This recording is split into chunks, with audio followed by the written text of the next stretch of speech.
Could New Mexico return to a world of double dipping to try and combat the ongoing crime crisis? Retired officer and current state representative Bill Rehm hopes so. He says he's working on legislation that would allow retired law enforcement officers to return to the workforce while still collecting pension benefits as well. Hence the term double dipping.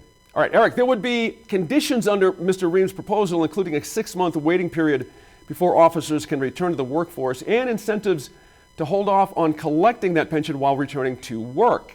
We know that crime's a concern statewide, but is this the solution in your mind? Understanding that, I know you were quite understanding of what happened the last time around when we got rid of double dipping. What's the difference here?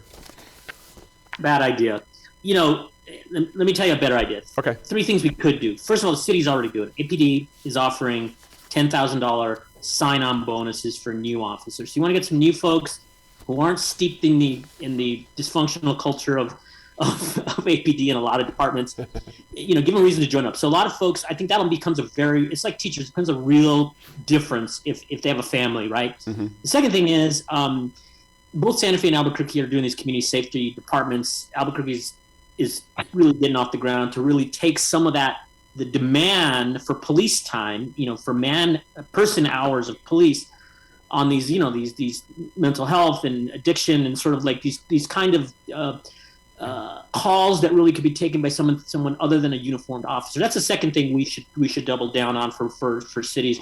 And then the third thing, which I think is really, really important, we haven't talked a lot about, there's some folks who've had this great idea of starting to whether it's a charter school or some kind of training to get to change the culture and start getting younger kids interested in entering public safety from a much more holistic perspective, right? Not just the kids who always wanted to be a police officer and have a gun, but the folks who are thinking about, do I do teaching? Do I do, you know, the military? Do I do give them a reason in a place where they can sort of learn some of these community skills, social work, but also law enforcement and also ethics and all these other things that you could learn. So that you kind of create a pipeline. So if you do those 3 things, bonuses, sign-on bonuses, expand these departments to take some of the workload off the existing officers, and then really start to create a pipeline, I think that's a much better solution than asking the old timers to come back and hey, we'll make it worth your while. You can start collecting your pension, and then you're just bouncing a lot of young people. It's really demoralizing for the department, and I also don't think it changes the culture of these departments, because the problem is, and I say this as an old guy, yes, these old timers, you know, we're kind of set in our ways, you know, and if you were socialized in one of those old departments where it was, you know, perhaps not the most progressive way to do law enforcement, that's what we're going to get more of if we bring some of these old timers back. I appreciate that so much. It was my very first thought. I mean, you know, these old guys coming back in, telling these younger guys how it should be done, all that kind of thing. You know how people are. It's one of those things. Rebecca, is this, just a quick question on this, I got another thing going back to double dipping. Is this a white flag? I mean, like Eric said, there's a lot of things we could do. Why do we have to take this giant leap to reach back to people who are living another life, basically, at this point? Well, if you would have asked me how I felt about double dipping, probably, you know, a month ago, I would have said we are at the point where, nothing's a bad idea by any means necessary, by all means necessary. Let's get more cops. I'm a huge fan of our police. I was glad to read in the Journal that most of us are, and most of us do feel like they're doing a good job, whether we feel safe or not safe, and no matter who it is we're voting for. People seem to be generally aligned that our police officers are doing a good job. The thing is that they're not. We have. I think we will come close to 200 officers who leave the force this year from APD. And I do want to reiterate: this is an Albuquerque issue. New Mexico is not understaffed in policing. No other force is. This is an Albuquerque issue. Excellent point. But we're on track to lose close to 200 officers this year. So our attrition rate is higher than our graduation rate, getting folks into the academy. It's not a money issue. They're not retiring because of money. So by offering them more money to come back, they're not coming back. That's not going to change anything. We will all, if we pass this legislation, we will all walk away. We'll pat ourselves on the back and say, good job, Albuquerque.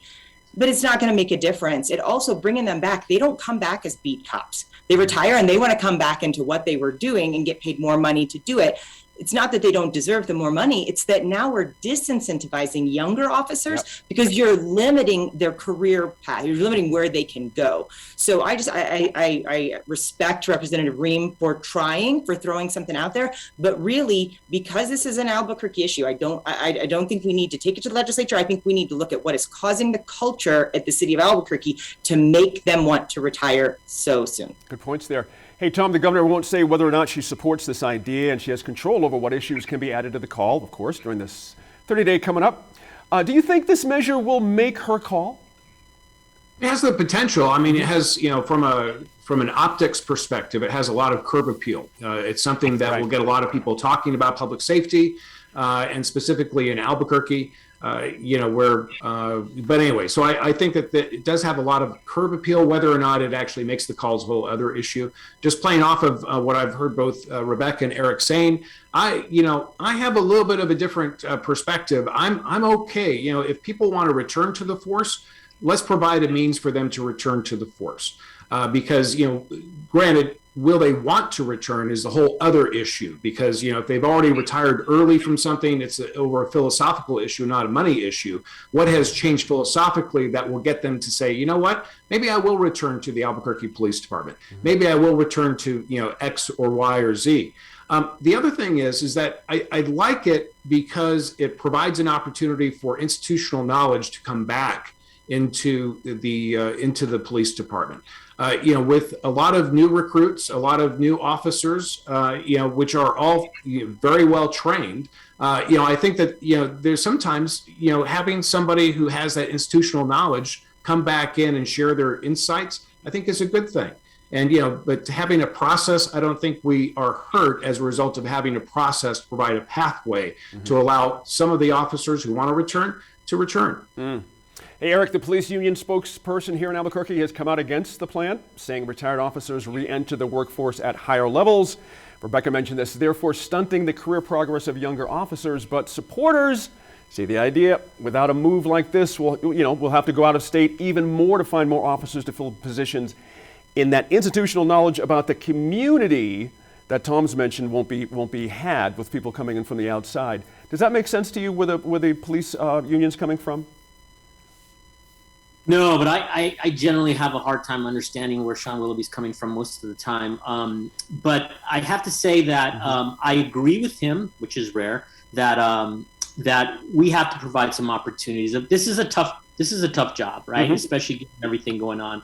So if we want to get our best and brightest, if we want people to make this a career decision, they got to be able to support their families, and they got to feel like they have a career path, right? I think I might disagree with Sean Willoughby about, whether the Department of Justice, the reforms we're talking about should be implemented and how they should be implemented. He'd like them to go away. I think we need to really change the culture of the department.